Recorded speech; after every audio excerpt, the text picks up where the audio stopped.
All right, music fans, welcome back. Harmless Dave here, talking real music in real time for a few real people out there, just like you right there, just like me right here. I have a really cool Chicago story.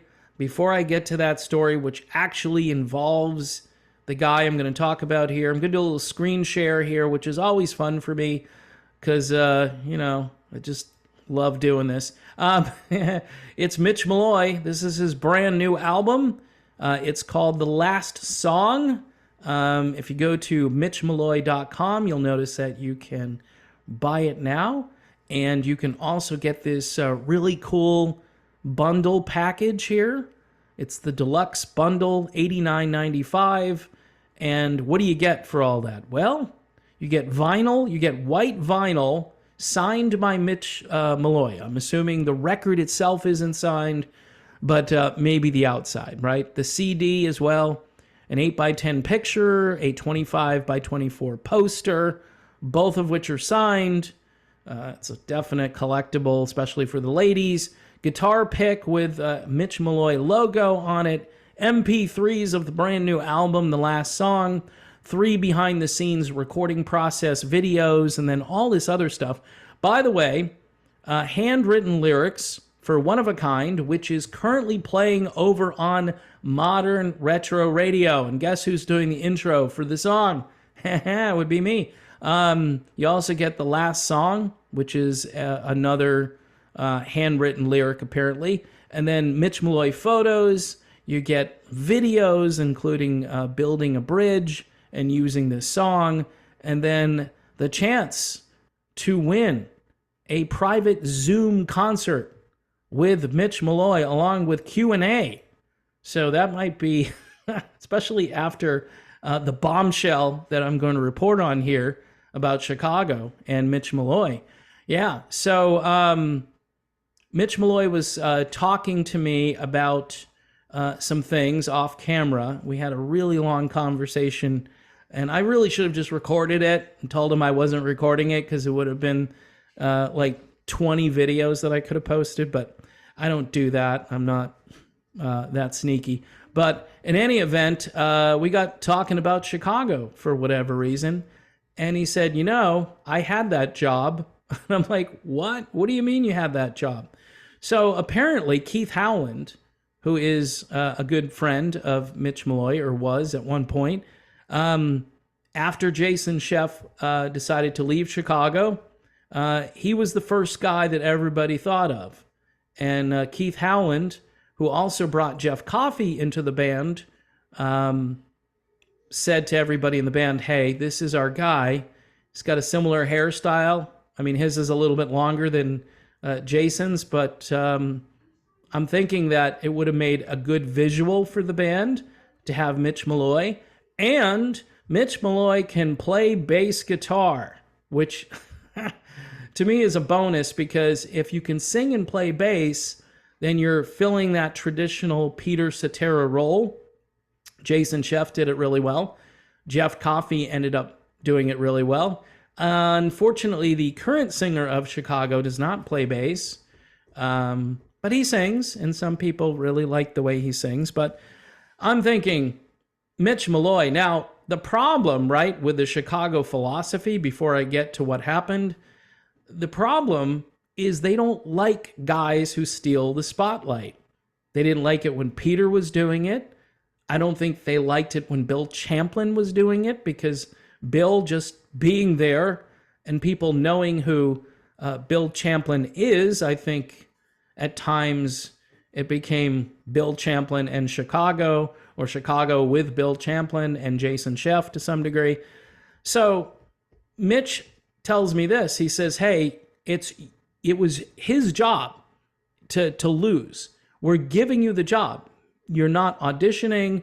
You don't have to do anything. We'll send you the music that you can learn and sing along to and get up to speed with. So Mitch Malloy got all the music, and he's singing to all these tracks, and he's trying to kind of get his Chicago mojo on. And apparently Mitch Malloy just didn't like it. This is another great Mitch Malloy story. He liked all of the David Foster stuff moving forward, like through the 80s, through the Ron Nevison period, and then obviously up until probably Chicago 21, which the band doesn't perform anything off of Chicago 21. Mostly they do stuff from Chicago 17 and maybe two songs from Chicago 16. So that's the stuff that Mitch Malloy really got into. And maybe some of the Cetera ballads from the 70s, I'm thinking Mitch probably was okay with. But he wasn't into like the Chicago 2 stuff and the CTA album. And I know a lot of the Chicago purists right now are saying, what? Why didn't he like that? But it's just not his wheelhouse. It's not what he really enjoys musically. In fact, you're looking at the guy who is almost in Van Halen. You're offering him a gig in Chicago, Van Halen to Chicago. It's kind of it's a very big difference. And some of the Chicago music, again, mostly the 80s stuff, is good for Mitch Malloy, I would say, but maybe the rest of it isn't. So anyway, Mitch Malloy basically told them, nah, I don't want the gig. So he turned down a gig with Chicago. And I don't know if anyone else will ask him this. I'm sure the media isn't going to take my word for it, because this was a conversation we had, when the video wasn't going. And I basically asked Mitch, I said, hey, can I tell the Chicago story? He's like, yeah, go ahead. So it's kind of a big deal. So Mitch Malloy could have been the lead singer of Chicago after Jason Scheff left. Now, what's interesting, again, is they auditioned Neil Donnell for the gig. This is after Mitch turned it down. And apparently, again, they really liked Neil Donnell. But then Keith Howland recommended Jeff Coffey, who could play bass, right, and sing. And Jeff is a great guy and a tremendous musician. And he's out there now with a band called The Players. And they're performing all of the Chicago music along with some Earth, Wind, and Fire stuff. It's like him and Keith Howland, Bill Champlin, John Paris from Earth, Wind, and Fire. So again, it's a cool band. If you have a chance to go see The Players, I would definitely do it. And that group may change. There may be other people from Chicago who used to be in Chicago kind of rotating in and out of that lineup. So that's very interesting. But Jeff Coffey ends up getting the gig ahead of Neil Donnell. And then mysteriously, and of course because I'm such an insider, right? And I've pried at this issue for a long time, I know the reason why Jeff Coffey left, and it has more to do with personality or personalities over performance. That certainly wasn't the issue. Jeff recorded that entire Chicago 2 soundstage live album, and that sounded terrific. So Jeff was a team player, more so than Mitch Malloy, who basically just passed on it. And then Jeff leaves, and they finally bring in Neil Donnell, who they absolutely love. At least the old-timers, from what I understand, think Neil Donnell is the second coming of Peter Cetera, but way better, even though Neil doesn't play bass. And to me, there's some stage presence issues up there. Mitch Malloy would have become the star of the show, and they would have so regretted asking Mitch to be in Chicago, because everybody would have been focused on Mitch Malloy, especially the ladies in the audience. Is just a no-brainer here. So in any event, would have been good for ticket sales.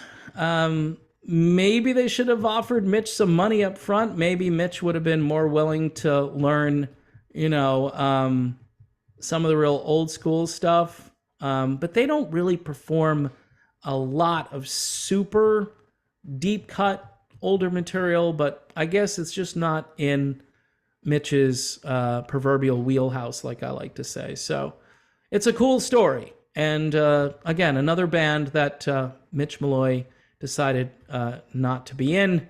So he's Van Halen's lost boy, and he's Chicago's no, no thank you.